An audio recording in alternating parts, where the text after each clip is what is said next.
সম্মানিত দর্শক শ্রোতা, আজ আপনার সামনে হাজির হয়েছি ইরান ইরাক যুদ্ধের সর্বশেষ পরিস্থিতি এবং যুদ্ধের গতি প্রকৃতি কোন দিকে সেই বিষয়ে কিছু কথা আপনাদের সাথে শেয়ার করব। যুদ্ধের সর্বশেষ পরিস্থিতির কিছু গুরুত্বপূর্ণ খবর এবং কিছু সুখবর আপনাদের জন্য আছে। সেটা হলো যে ইরানের আরেকটা ফাইটার জেট ইরাকে ভূপাতিত হয়েছে।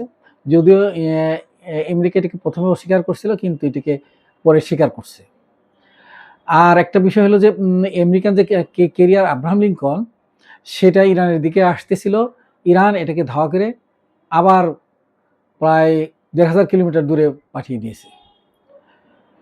এবং ইরানের উপরে যে যুদ্ধ, অর্থাৎ ইরানের উপরে যে আক্রমণ ইসরায়েল এবং আমেরিকার, এই আক্রমণের তীব্রতা কিছুটা কমে এসেছে। আর ইরান নতুন নতুন ক্ষেপণাস্ত্র দিয়ে ইসরায়েলের যে কেন্দ্রীয় কমান্ড, অর্থাৎ সেনাবাহিনীর সদর দপ্তর, এটাকে কেন্দ্র করে কালকে থেকে খুরম যে তাদের ক্ষেপণাস্ত্র আছে ফোর, এটা দিয়ে আক্রমণ করছে। এবং এটির একটা ক্লাস্টার ক্ষেপণাস্ত্র, এটা যদি ইন্টারসেপ্ট করাও হয় তবুও এটা ছড়িয়ে বিভিন্ন জায়গায় প্রায় ৮০টি জায়গায় আঘাত করে। এটা সঙ্গত কারণে কালকে রাত্রে দেখা গেছে ইসরায়েলের বিভিন্ন জায়গায় আগুন জ্বলতেছিল। সেই ফুটেজগুলো আমাদের সামনে আসছে। এটা সময় মতো ইনশাল্লাহ আপনাদেরকে দেখাবো। আর মূল বিষয়টা হলো যে ট্রাম্প এখনো দম্ভ করতেছে এবং সে একটা দাম্ভিক, একটা পাগলা টাইপের লোক। সে নিজেকে বিশ্বের ১ নম্বর ব্যক্তি মনে করে যে তার হুকুমে সবকিছু চলবে। এটা যে সম্ভব নয়, এটা যে বাস্তবসম্মত নয়, এই পাগল এখনো বুঝে নাই। আমেরিকার যতগুলো প্রেসিডেন্ট আসছে ইসরায়েলের পক্ষ থেকে ইরানের বিরুদ্ধে যুদ্ধ করার প্ররোচনা দেওয়ার জন্য প্রত্যেকেই প্ররোচনা দেওয়া হয়েছে, কিন্তু আমেরিকার কোনো প্রেসিডেন্টই এই প্ররোচনায়, এই ফাঁদে পা দেয়নি। এই পাগল ট্রাম্প এই ইসরায়েলের নেতানিয়াহুর ফাঁদে পা দিয়েছে। এই লোকটা একটা বিশ্বের অনৈতিক এবং অসভ্য লোক যদি থাকে, তো এটা হলো ১ নম্বর অসভ্য লোক। এটা বিশ্বের ১ নম্বর নেতা নয়, এটা বিশ্বের ১ নম্বর অসভ্য লোক।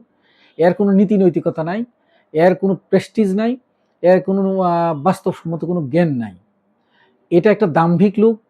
বিশ্বে এরকম দাম্ভিক শাসক আরও এসছে এবং এই দাম্ভিকের পতন হবে ইনশাল্লাহ।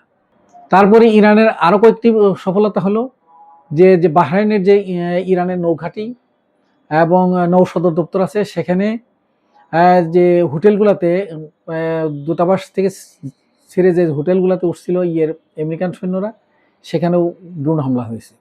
এবং দুবাইতেও ড্রোন হামলা হয়েছে।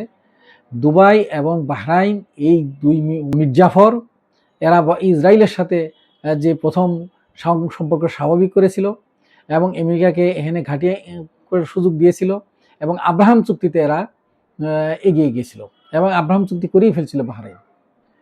এই বদমাইশ এটাকে ভালোভাবে সাইজ করার জন্য কালকেও এখানে ড্রোন হামলা হয়েছে এবং মোটামুটি সাইজ হয়েছে।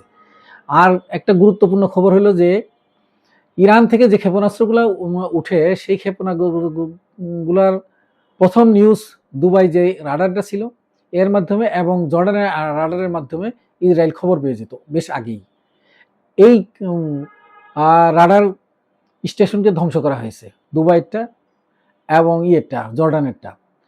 এটা জর্ডানেরটা করছে একটা প্রক্সি বাহিনী, যারা ইরাকে ছিল এরা। তো এই দুটো রাডার মূলত ধ্বংস হওয়ার কারণে ইসরায়েল আগে ভাগেই খুব খবর পাচ্ছে না যে মিসাইলটা কোন দিক থেকে আসছে, কিভাবে আসছে। এবং হিজবুল্লাহ দক্ষিণ অঞ্চলে কিছু ইসরায়েলের দক্ষিণ অঞ্চলে কিছু রাডারকে নষ্ট করার দাবি করেছে। এতে করে ইসরায়েল কিছুটা বেকায়দায় পড়েছে সংবাদগুলা আগে ভাগে তার কাছে পাওয়ার ক্ষেত্রে। সঙ্গত কারণেই যে ইরান থেকে যে নতুন মিসাইলগুলা লঞ্চ করা হচ্ছে, সেটা ইসরায়েলে কার্যকরভাবেই যায় আঘাত হানতেছে। এই খবরগুলা পাশ্চাত্য মিডিয়া কিংবা বিশ্বের অন্য কোনো মিডিয়া এগুলি প্রচার করতেছে না। বিশ্বের এই যে মিডিয়া সন্ত্রাস, এই মিডিয়া সন্ত্রাসের এরা যে সমস্ত জিনিসগুলো আমাদেরকে গিলাইতে চায়, আমাদেরকে জানাইতে চায়, সেটাই শুধু তারা প্রচার করে এবং ওখান থেকেই সংবাদ নিয়ে আমাদের দেশের বিভিন্ন দেশের প্রচার মাধ্যমগুলো এগুলি প্রচার করে। আসলে যুদ্ধের যে ক্ষয়ক্ষতি ইসরায়েলের হচ্ছে কিংবা আমেরিকার হচ্ছে, সে সঠিক তথ্য আমাদের কাছে আসছে না। যা ছিটেফোঁটা আসছে, এটা একেবারে কম নয়। তো সঙ্গত কারণেই এই যুদ্ধ যতই হোক, 2 বছর চালিয়ে যখন হামাসের সাথে খুব ফিলিস্তিনকে এবং গাজাকে যে মাটির সাথে মিশিয়ে দিছে, কিন্তু হামাস শেষ হয়ে যায়নি। ইরানের কথা তো তথ্যই বস, ইরান হলো একটা বিশাল দেশ এবং এদের 5,000 বছরের পৃথিবী শাসনের ঐতিহ্য আছে। এরা বিশ্বের ঐতিহ্যবাহী পরাশক্তি ছিল এবং এই জাতি খুব বুদ্ধিমান জাতি এবং এরা যেমন কূটনীতিতে, বিজ্ঞানে, শিল্প সাহিত্যে এদের ঐতিহ্য আছে। এরা এই ট্রাম্পের মতো পাগল এবং ইসরায়েলের কাছে পরাজয় মানার জাতি নয়। জাতি এখন মোটামুটি ঐক্যবদ্ধ, সংঘবদ্ধ হয়েছে এবং এই সংঘবদ্ধ জাতি ইনশাল্লাহ এই পাগলাটে ট্রাম্প এবং এই অনৈতিক এই বিশ্ব ব্যবস্থাকে ইনশাল্লাহ পাল্টিয়ে দেওয়ার ক্ষমতা রাখে। তার প্রমাণ হলো যে 27টি ঘাঁটি মধ্যপ্রাচ্যে আমেরিকার ছিল, এগুলো জয় বাংলা হয়েছে এবং এখান থেকে আক্রমণ করার আর কোনো দেশ আমেরিকার নেই।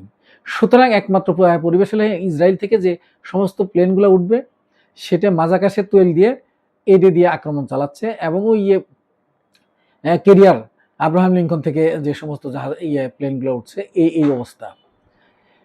এখন এই যুদ্ধ যদি দীর্ঘদিন পরিচালিত হয়, সঙ্গত কারণেই দূর দেশে এরকম যুদ্ধ পরিচালনা খুব বেশি দিন তাদের পক্ষে করা সম্ভব হবে না বলেই বিভিন্ন বিশ্লেষকরা বলতেছেন। তো এই কিন্তু ট্রাম্পের দম্ভ এবং এই ফাঁকাওয়াজ বন্ধ হচ্ছে না। ট্রাম্প আবার কত কিছুই বলে উনি যে ইরানের যে ধর্মীয় নেতা কে হবে এটাও নাকি উনি ঠিক করে দিবেন। তো ট্রাম্পের এই স্বাদ পূর্ণ হবে না। ট্রাম্পের যে নাচ বিভিন্ন জায়গায় যে একটা প্রেসিডেন্ট হিসেবে যে উনি এই যে নৃত্য করতেন, এটা যা তার ওয়াইফ এটা পছন্দ করতো না, সেই নৃত্য কিন্তু এখন বন্ধ হয়ে গেছে। তাই ভবিষ্যতে ইনশাল্লাহ অবশ্যই আল্লাহ মুসলমানদেরকে বিজয় দান করবেন এবং এই অন্যায় অবিচার বিরুদ্ধে আল্লাহ ন্যায়পন্থী সত্যপন্থীদেরকে বিজয় করবেন। সম্মানিত দর্শক শ্রোতা, আপনারা আমাদের সাথেই থাকুন। ইরানের সর্বশেষ যুদ্ধ পরিস্থিতি এটা আমরা টাইম টু টাইম আপনাদেরকে জানাবো। আশা করি আমাদের সাথে থাকবেন। আসসালামু আলাইকুম।